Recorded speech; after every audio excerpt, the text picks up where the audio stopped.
NGO association Aroor branch കമ്മിറ്റിയുടെ ആഭിമുഖ്യത്തിൽ ഉമ്മൻചാണ്ടി അനുസ്മരണം നടന്നു. കേരളത്തിലെ ഏത് കൊച്ചുകുട്ടിക്കും അദ്ദേഹത്തെ സമീപിക്കാം. അദ്ദേഹത്തിന്റെ സ്നേഹവായ്പകൾ അനുഭവിക്കാത്ത ഒരു കേരളത്തിൽ ആരും തന്നെയില്ല. നമ്മുടെ ഈ കോഴ്സിൽ നമ്മൾ പറയത്തക്ക രീതിയിൽ എന്ന് പറയുന്നത്, നമ്മുടെ ഒരു കുട്ടിക്ക് അല്ലെങ്കിൽ സംസാരശേഷിയില്ല, അല്ലെങ്കിൽ ചെവി കേൾക്കില്ല, അങ്ങനത്തെ ഒരാളെ ദർശിച്ചപ്പോഴാണ് കോക്ലിയർ ഇംപ്ലാന്റേഷൻ പദ്ധതി ഇവിടെ ഉമ്മൻചാണ്ടി സാറ് അത് അവതരിപ്പിച്ചതും നിരവധി കുട്ടികൾക്ക് കേൾവി കിട്ടിയതും അങ്ങനെയാണ്. അതിനുശേഷം ഇവരെല്ലാം കൂടി ഒരു സംഘവും ഈ കേൾവി തിരിച്ചു കിട്ടിയവരും സംസാരം തിരിച്ചു കിട്ടിയവരും തമ്മിൽ ഒരു യോഗം ചേർന്നപ്പോൾ അവിടെ ഒരു പാട്ട് കുട്ടി കേൾക്കാൻ അവർക്ക് അതാ മധുരം അല്ലെങ്കിൽ അനുഭവിക്കാൻ ഇത്തരം ഒരു ഭരണാധികാരിയെ കുറിച്ച്. അപ്പം വിണ്ണിൽ നിന്ന് നമ്മുടെ ഭൂമിയിലേക്ക് ഇറങ്ങി വന്ന അത്തരം ഒരു ഭരണാധികാരിയാണ് ഉമ്മൻചാണ്ടി സാർ. എന്ന് പറഞ്ഞാൽ നമുക്ക് ഒരു ദൈവികതയും അദ്ദേഹത്തിലുണ്ട്, മാനുഷികതയും ഉണ്ട്, ധൈര്യതയും ഉണ്ട്.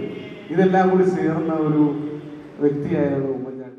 NGO അസോസിയേഷൻ അരൂർ ബ്രാഞ്ച് കമ്മിറ്റിയുടെ ആഭിമുഖ്യത്തിൽ ACC സ്പെഷ്യൽ സ്കൂൾ കുട്ടികളോടൊപ്പം ഉമ്മൻചാണ്ടിയുടെ ഓർമ്മകൾ പങ്കുവച്ചു. പാണാവള്ളി ACC സ്പെഷ്യൽ സ്കൂളിൽ നടന്ന ചടങ്ങിൽ ബ്രാഞ്ച് പ്രസിഡന്റ് ഷാഹുൽ ഹമീദ് അധ്യക്ഷത വഹിച്ചു. NGO അസോസിയേഷൻ ആലപ്പുഴ ജില്ലാ സെക്രട്ടറി പ്രസാദ് അനുസ്മരണ സമ്മേളനം ഉദ്ഘാടനം ചെയ്തു. അസോസിയേഷൻ സംസ്ഥാന കമ്മിറ്റി അംഗം ശ്രീജിത്ത് മുഖ്യപ്രഭാഷണം നടത്തി. NGO association Aroor branch committee അംഗങ്ങളായ രാജേഷ്, സജീഷ്, അനീഷ്, മുരളീകൃഷ്ണൻ, സലാം അരൂക്കുറ്റി എന്നിവർ സംസാരിച്ചു. തുടർന്ന് ACC സ്പെഷ്യൽ സ്കൂളിലെ വിദ്യാർത്ഥികൾക്ക് മധുര വിതരണവും നടത്തി. അദ്ദേഹം ജനങ്ങളോട് ഇടപഴകി, ജനങ്ങളോടൊത്ത്, ജനങ്ങളില്ലാത്ത ഒരു സെക്കൻഡ് പോലും അദ്ദേഹത്തിന് വളരെ അരോചകമായിരുന്നു എന്നുള്ളതാണ് സത്യം.